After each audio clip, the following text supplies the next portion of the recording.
Hammaga assalomu alaykum. Hozirgi vaqtda bizlar Qorasuvda, ya'ni Qorasuv uylari turar joy majmuasida.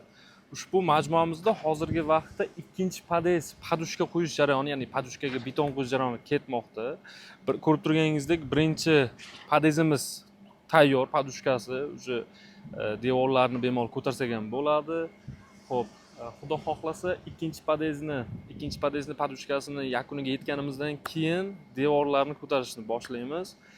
Regellariga ham nasib bo'lsa beton qo'yamiz. Undan keyin esa 4 ta podezimiz qoladi yana.